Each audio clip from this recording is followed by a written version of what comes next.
बच्चों नमस्कार। शिवाजी की पाठशाला में आपका स्वागत है। बच्चों आज मैं कक्षा 7 का जो आपका चैप्टर है पौधों में पोषण, चैप्टर नंबर 6, इसमें मैं एक लेक्चर आपका जो है बना चुका हूँ, आपको पढ़ा चुका हूँ।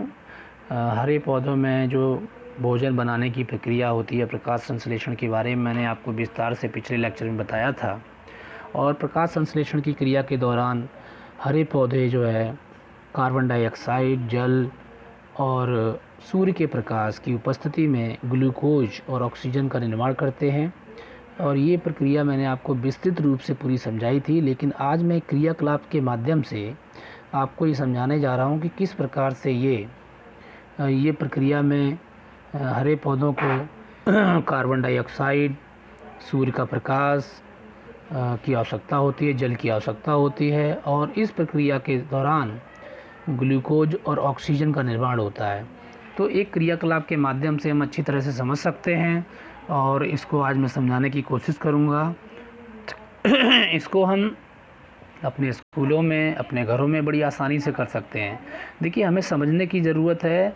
उसके बाद क्या होता है बच्चों, बहुत सारी चीज़ें ऐसी होती है कि हम उन्हें प्रैक्टिकली नहीं कर सकते हैं, लेकिन क्योंकि हमारे मनुष्य के पास एक शक्ति है जिसको बोलते हैं विजुअलाइजेशन की शक्ति, कल्पना शक्ति। और उस कल्पना शक्ति के दम पर हम सोच सकते हैं, अपने दिमाग में इमेज बना सकते हैं, और इस इमेज को बनाकर हम बहुत कुछ देख सकते हैं। आपने देखा होगा कि जब हमें सपने आते हैं तो जो काम हमने कभी नहीं किए वो काम भी हम सपनों में कर लेते हैं। तो कहने का मतलब, इंसान के अंदर एक कल्पना शक्ति होती है, जो उस कल्पना शक्ति के दम पे वो बहुत कुछ कर सकता है। तो यहाँ पे हमें कल्पना करनी है, और वो कल्पना करके ही हम बहुत कुछ सीख सकते हैं, क्योंकि हर जगह हम प्रैक्टिकली चीज़ों को नहीं कर सकते बच्चों। तो यहाँ पर मैं आपको बहुत कुछ समझाने की कोशिश करूँगा, और इस पूरी की पूरी प्रकाश संश्लेषण की प्रक्रिया के दौरान हमें हमारे हरे पौधों को किस किस चीज़ की ज़रूरत होती है, वो सारी की सारी चीज़ों को मैं आपको विस्तृत जानकारी देने की कोशिश करूँगा बच्चों। ठीक है, चलिए क्रियाकलाप शुरू करते हैं ज़्यादा समय ना लेते हुए। जैसे बच्चों यहाँ पे लिखा है, पौधों में प्रकाश संश्लेषण हेतु आवश्यक परिस्थितियाँ क्या क्या होती है। मैंने आपको कल भी बताया था, पौधों में प्रकाश संश्लेषण जब ही होगा जब हरी पत्तियाँ होंगी पौधे की। दूसरी चीज़, कार्बन डाइऑक्साइड की उपलब्धता होगी बच्चों वायुमंडल में। तीसरी चीज़, जल की उपलब्धता होगी। और चौथी चीज़, प्रकाश की उपलब्धता होगी, यानी सूर्य का प्रकाश भी होगा। ये सब चीज़ें यदि होंगी तो प्रकाश संश्लेषण की क्रिया हो सकती है। यदि इनमें से कोई सी भी चीज़ नहीं रही तो प्रकाश संश्लेषण होना नामुमकिन है। ठीक है बच्चों, तो देखिए अब इस क्रियाकलाप के माध्यम से जानेंगे कि प्रकाश संश्लेषण हेतु आवश्यक परिस्थितियाँ क्या होती हैं। चलिए शुरुआत करते हैं। देखिए यहाँ पर एक चित्र बना हुआ है, उस चित्र को ध्यान से देखिए। यहाँ पे 4 गिलास दिए गए हैं बच्चों। क्या दिए गए हैं? ये 4 गिलास आप यहाँ पे देख रहे हैं। एक का गिलास है, दूसरा खा है, तीसरा गा है, और चौथा घा है। ये 4 गिलास हमने क्यों लिए? ये चारों गिलास के अंदर हम क्या करेंगे, इसके अंदर, और ये चौड़े मुंह के हमें लेने हैं थोड़े से, जिससे कि आसानी से हम इस क्रियाकलाप को कर सकें। और ये कांच के गिलास लेंगे तो थोड़ा ज़्यादा अच्छा रहेगा, क्योंकि उसमें आर पार दिखाई देता है। इसमें करना क्या है बच्चों, हमने क्या किया, 4 जो है चौड़े मुँह के गिलास ले लिए बच्चों। आसपास के तालाब से सेवर अर्थात हाइड्रीला का पौधा लाएंगे। यानी हमें कौन से पौधे को लेके आना है? हाइड्रीला का पौधा लाना है। हाइड्रीला का पौधा क्या होता है? ये पानी में रहने वाला पौधा होता है बच्चों। और इस पानी वाले पौधे की मदद से ही आज हम ये साबित करेंगे कि प्रकाश संश्लेषण की क्रिया के दौरान जो है ऑक्सीजन का निर्माण होता है। चलिए देखते हैं हम यहाँ पे। पौधे की लगभग एक बराबर लंबाई की 3 टहनियाँ को क्या करेंगे हम? 3 टहनियों को या शाखाओं को जल में ही काट लेंगे। यानी कि हमने जहाँ पर ये पौधा हमें मिलेगा तालाब में, उसमें तालाब में इसकी 3 टहनियाँ काटनी है हमने, बराबर बराबर, या थोड़ी छोटी बड़ी कुछ नहीं हो सकता है, इतनी बड़ी काटनी है कि वो हमारे गिलास के अंदर आ जाएं। ठीक है, हमने क्या किया, हमने इन 3 टहनियों को काट लिया। ठीक है, 3 शाखाओं को जल में काट लेंगे और इन शाखाओं को अलग अलग गिलास में निम्नवत रखेंगे। देखिए यहाँ पर होगा क्या, इन्होंने 3 बताया है, हमें 3 नहीं 4, क्योंकि देखिए बच्चों यहाँ पर जो है 4 गिलास हैं तो 4 शाखाएं हमको काटनी पड़ेंगी। 3 शाखाएं नहीं, सभी गिलासों में एक एक शाखा हमको रखनी है। देखिए का और खा जो गिलास हैं बच्चों, उसमें हमने क्या करना है, जल को डालना है और जल के अंदर उन शाखाओं को रख देना है। ठीक है, कहाँ रख देना है? इनको, यानी कि जो का गिलास है और जो खा गिलास है आपका, इन दोनों के अंदर पानी भरना है और इन दोनों के अंदर हमको क्या कर देना है, दोनों के अंदर ये हाइड्रिला की जो पौधा था, इसकी जो शाखा हमने काटी, इन दोनों में एक एक डाल देनी है। ठीक है, अब उसके बाद क्या करना है, सूर्य के प्रकाश में इनको रख देना है। दोनों को किस में रख देना है बच्चों, जहाँ पे सूर्य का प्रकाश आता है वहाँ पे इनको रख देना है। जो ग है उसमें क्या करना है, शाखा को जल में तो रखना है, इसमें जो ग है इसमें भी हमने जल भरना है और उसके अंदर भी हमने शाखा को रखना है, लेकिन इसको काले कपड़े से या काले कागज़ से ढक देना है पूरी तरीके से। ठीक है, और जब काले कागज़ से पूरी तरीके से इसको ढक देंगे, इसको भी हम प्रकाश में रख देंगे। यानी कहने का मतलब, हमने 2 गिलास ऐसे लिए जिनमें कि हमने पानी भरा, तीसरे में भी पानी भरा, लेकिन 2 को हमने ऐसे की ऐसे ही उसमें हाइड्रिला के जो टहनियाँ थी उनको डाल दिया और उसको प्रकाश में रख दिया। लेकिन तीसरा वाला भी प्रकाश में रखा और चौथा वाला भी प्रकाश में रखा। देखिए चौथे वाले में क्या किया गया है, इसमें हमने पानी नहीं डाला है। देखिए जल के बिना है ये, यानी इसमें पानी हमने नहीं भरा है, पानी के बगैर ही हमने इसको रख दिया है। यानी कि 3 गिलास में पानी डाला है, चौथे गिलास में पानी नहीं डाला, और 2 गिलास को खुला रखा है हमने। ठीक है, और 1 गिलास के ऊपर काले रंग की हमने क्या चढ़ा दिया है, काले रंग का कागज़ चढ़ा दिया है, और चौथे गिलास में हमने पानी नहीं डाला, ऐसे के ऐसे ही छोड़ दिया। अब ये चारों के चारों गिलासों को हम कहाँ रख देंगे, सूर्य के प्रकाश में रख देंगे। कहाँ रख देंगे बच्चों, सूर्य के प्रकाश में रखेंगे, और लगभग 1 घंटे खुले स्थान पर रखना है। कितने घंटे रखना है, 1 घंटे खुले स्थान पर रखने के बाद अब हम क्या देखेंगे कि लगभग 1 घंटे बाद निरीक्षण करने पर हमें क्या दिखेगा। यानी 1 घंटे जब ये रखे रहेंगे वहाँ पर, तो 1 घंटे रखे रहने के बाद हमें क्या दिखेगा वहाँ पे। देखिए अब यही नोट करने वाली बात है और यही पूरा एक्सपेरिमेंट यहाँ से समझ में हमको आएगा। देखिए जो 2 गिलास हैं हमारे बच्चों, का और खा, इसमें ऑक्सीजन के बुलबुले निकलते हुए दिखाई देंगे, जो हाइड्रिला की शाखा द्वारा प्रकाश संश्लेषण की क्रिया के फलस्वरूप बनती है। अब गिलास खा में लगभग 1 चम्मच सोडियम बाइकार्बोनेट यानी खाने वाला सोडा डाल देंगे।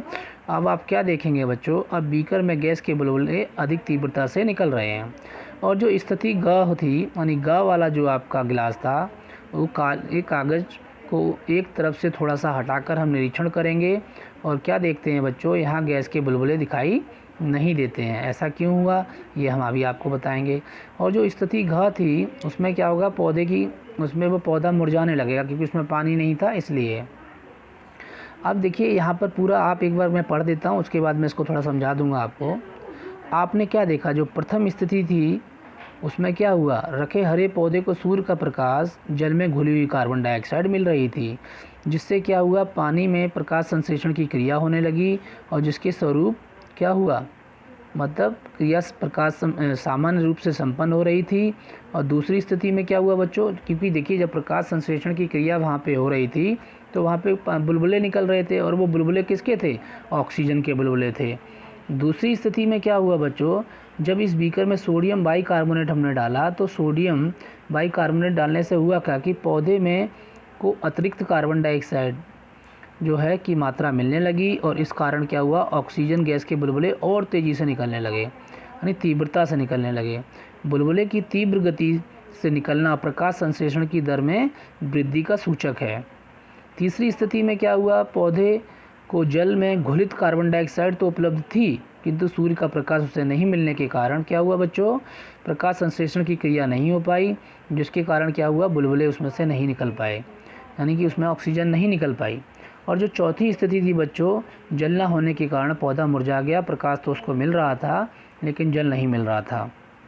ठीक है, इस प्रकार उपरोक्त क्रियाकलाप से क्या निष्कर्ष निकलता है कि हरी पत्तियों में प्रकाश संश्लेषण की क्रिया के लिए कार्बन डाइऑक्साइड, सूर्य का प्रकाश, जल के सभी अवयव सभी अवयव होना जरूरी है। इनमें से यदि एक की भी अनुपस्थिति होती है तो प्रकाश संश्लेषण की क्रिया बाधित हो जाएगी और नहीं होगी। आगे देखिए, इस प्रकार हमने जाना कि पौधे संश्लेषण की क्रिया करते हैं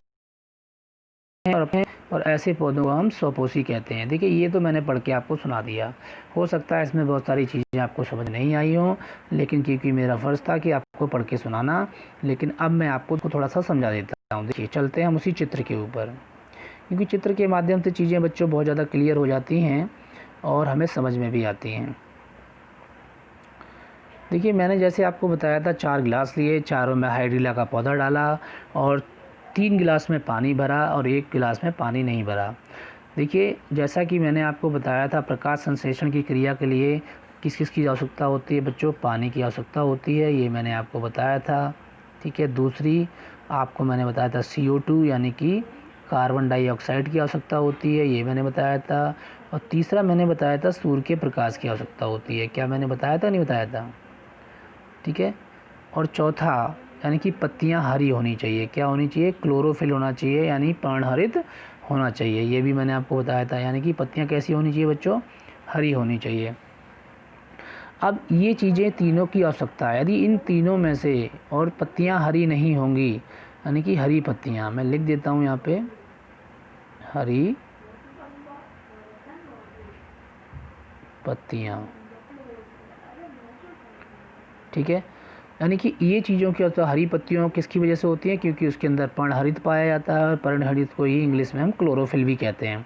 तो कहने का मतलब ये चारों चीज़ों की आवश्यकता है। यदि चारों में से कोई सी भी नहीं होगी तो प्रकाश संश्लेषण की क्रिया बच्चों नहीं हो पाएगी। ठीक है, तो देखिए अब यहाँ पर हमने जो क्रियाकलाप किया इसमें हम बड़ी आसानी से, अब जब ये क्रिया होगी तो बच्चों इस क्रिया में ऑक्सीजन गैस निकलेगी। कौन सी गैस निकलेगी? और यही यहाँ पर पूरा का पूरा यहाँ पर बेस है, ऑक्सीजन गैस। यानी कि ये ऑक्सीजन गैस जब निकलेगी तो हमें पता लग जाएगा कि यहाँ पर, लेकिन इसकी जांच यदि हमें करनी है ऑक्सीजन गैस की कि क्या इसके अंदर ऑक्सीजन गैस निकल रही है, तो इसकी भी हम जांच कर सकते हैं कि इसमें ऑक्सीजन गैस निकल रही है कि नहीं निकल रही। क्योंकि आपको हमने पढ़ाया था, पहले भी बता चुके हैं कि ऑक्सीजन जो होती है कि जब जलने में सहायक होती है। जब हम किसी चीज़ को जलाते हैं तो जलाने के लिए ऑक्सीजन की आवश्यकता होती है। यदि आप एक जलती हुई माचिस की तीली जब इसके मुंह पर लेकर आएंगे, का और खा के ऊपर जो 2 गिलास हैं, तो क्योंकि उसमें ऑक्सीजन के बुलबुले निकल रहे हैं तो उसमें क्या होगा, वो माचिस की तीली की जो आग है वो और तेज़ी से वो जलने लगेगी। ठीक है, तो ये भी हम चेक कर सकते हैं ऑक्सीजन निकल रही कि नहीं निकल रही। चलिए अभी हम इस पर आते हैं। मैंने आपको बता दिया कि इन चीज़ों की आवश्यकता होती है प्रकाश संश्लेषण के लिए, और उसमें ऑक्सीजन निकलती है। अब देखिए, जैसे कि मैंने आपको बताया था कि जो का है और खा, इनको हमने प्रकाश में रखा, और गा को रखा, और गा को, इन चारों को हमने प्रकाश में रखा। लेकिन का और खा जो थे गिलास, इसके अंदर पानी की आवश्यकता थी, इनको पानी भी मिल रहा है। ठीक है, क्योंकि ये किस में डूबे हुए हैं? देखिए बच्चों, ये जो हैं आपके, ये जो हैं किस में डूबे हुए हैं? यहाँ पे पानी भी है इसमें। ठीक है, इसमें भी पानी है। ठीक है, और इसके अंदर भी पानी था, और यहाँ भी पानी, यहाँ पानी नहीं है। यहाँ पे पानी बच्चों, इस वाले के अंदर पानी नहीं है। ठीक है, यहाँ पे पानी, घा में पानी नहीं है। तो आप देखिए कि मैंने आपको यहाँ बताया कि 3 गिलास में पानी था और 1 गिलास में पानी नहीं था। तो देखिए, मैंने कहा था पानी की आवश्यकता, पानी की पूर्ति तीनों में हो गई। कार्बन डाइऑक्साइड, अब कार्बन डाइऑक्साइड कहाँ से मिलेगी? कार्बन डाइऑक्साइड जल में घुली हुई होती है, तो जल में घुली हुई कार्बन डाइऑक्साइड तीनों को मिल गई। ठीक है, चौथे को नहीं मिली। ठीक है, इसके अलावा प्रकाश, देखिए प्रकाश जो है 2 को मिल रहा है यहाँ पे। ठीक है, और तीसरे वाले को प्रकाश नहीं मिल रहा है। इसमें कार्बन डाइऑक्साइड भी पानी की मिल रही है, जल भी मिल रहा है इसको। ठीक है, इसके अलावा जो घा है उसमें पानी नहीं है, क्योंकि उसमें पानी नहीं है तो जल नहीं मिल रहा है उसको, और कार्बन डाइऑक्साइड भी नहीं मिल रही, सिर्फ प्रकाश ही प्रकाश मिल रहा है। ठीक है, हरी पत्तियाँ तो है लेकिन सिर्फ प्रकाश मिल रहा है और हरी पत्तियाँ हैं। तो अब ये चारों की चारों चीज़ें किस में हैं? तो क और खा में तो दोनों सब मिल रहा है। देखिए, इसमें पानी भी है, कार्बन डाइऑक्साइड भी मिल जा रही है पानी से, प्रकाश भी मिल जा रहा है सूर्य का, और हरी पत्तियाँ भी हैं। इसीलिए इन दोनों के अंदर क्या निकलेंगे बच्चों? बुलबुले निकलेंगे। क्या निकलेंगे? बुलबुले, यानी कि इनसे आपके बुलबुले निकलते चले जाएंगे। यहाँ से इस तरीके से बुलबुले निकलेंगे पानी से, क्योंकि ये पानी भरा हुआ है इसके अंदर। ठीक है ना, तो इसी प्रकार से इसमें से बुलबुले निकल के ऊपर जाएंगे इस तरीके से। ये पूरा गिलास पानी से भरा होगा। ये पूरा गिलास किससे भरा है बच्चों? ये पूरा गिलास हमारा पानी से भरा हुआ है। ठीक है, ये पानी से भरा है, इसमें बुलबुले निकलेंगे, और ये जो बुलबुले होंगे, यही बुलबुले बच्चों हमारे क्या होंगे? यही बुलबुले ऑक्सीजन के बुलबुले होंगे। किसके होंगे? अब ये कब निकले? जब इसमें सब कुछ मिल रहा है, इनको पानी भी मिल रहा है, कार्बन डाइऑक्साइड भी मिल रही है, प्रकाश भी मिल रहा है, और हरी पत्तियाँ भी हैं। लेकिन जो ग है, ग के अंदर बुलबुले नहीं मिलेंगे, क्योंकि इसको पूरा हमने किससे कवर किया हुआ है? इस पूरे को हमने कवर किया हुआ है काले वाले कागज़ से। तो देखिए, पानी तो इसमें है, इसके अंदर कार्बन डाइऑक्साइड भी है लेकिन इसको प्रकाश नहीं मिल पा रहा। देखिए इसमें तीनों चीज़ें, पानी है, कार्बन डाइऑक्साइड भी है घाव के अंदर, और इसके अंदर हरी पत्तियां भी हैं, लेकिन इसमें प्रकाश ना मिलने के कारण इसमें ऑक्सीजन नहीं बनेगी। घाव वाले में क्या हो रहा है बच्चों, घाव में हरी पत्तियां हैं, प्रकाश भी मिल रहा है, लेकिन इसके अंदर पानी और ऑक्सीजन नहीं है, इसलिए यहाँ भी ऑक्सीजन नहीं बनेगी। कहने का मतलब ये जो दो स्थितियाँ हैं हमारी, इसके अंदर प्रकाश संश्लेषण की क्रिया नहीं हो पा रही, लेकिन क और ख में हो पा रही है। लेकिन ख में हमने क्या किया, इसमें सोडियम बाइकार्बोनेट डाल दिया बच्चों। क्या डाल दिया इसमें, सोडियम बाइकार्बोनेट। सोडियम बाइकार्बोनेट होता है खाने वाला सोडा। ये जब हम सोडियम बाइकार्बोनेट यानी NaHCO3 यानी सोडियम सोडियम का जो रासायनिक सूत्र है वो हमारा Na, और यहाँ पे बाई के लिए H लगाया है और कार्बोनेट के लिए CO3 लगाया है। तो सोडियम बाइकार्बोनेट बच्चों जब हम इसके अंदर डाल देंगे, ठीक है, इसके अंदर डालने से क्या होगा, ये जो प्रकाश संश्लेषण की क्रिया है ये और तीव्र हो जाएगी, और तीव्र होने के कारण इसके अंदर जो ऑक्सीजन के बुलबुले हैं वो और तेज़ी से निकलने लगेंगे। यानी ऑक्सीजन के बुलबुले क्या होंगे, जैसे ही हम इसमें डालेंगे तो ऑक्सीजन के बुलबुलों की मात्रा बढ़ जाएगी, यानी प्रकाश संश्लेषण की क्रिया और तीव्र हो जाएगी। ठीक है, तो इससे ये साबित होता है कि किस प्रकार से ऑक्सीजन की मात्रा बढ़ गई।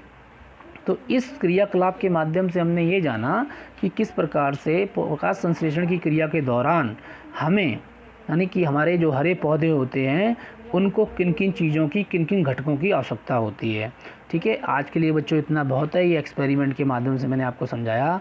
कल मैं आपको बच्चों परपोषी पौधे क्या होते हैं ये बताऊँगा।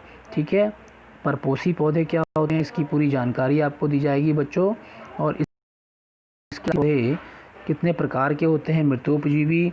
इसके अलावा बच्चों और क्या होता है, इसके अलावा आप परजीवी पौधे क्या होते हैं ये मैं आपको बताऊंगा। और कल ये आपका जो है चैप्टर मैं ये इसको समाप्त कर दूंगा। ठीक है, उसके बाद अभ्यास करवा दी जाएगी। आप इसमें यदि आपको कुछ समझ में नहीं आया हो तो मुझे बताना। ठीक है बच्चों, और कमेंट बॉक्स में ज़रूर लिखना। थैंक यू वेरी मच बच्चों फॉर वॉचिंग दिस वीडियो।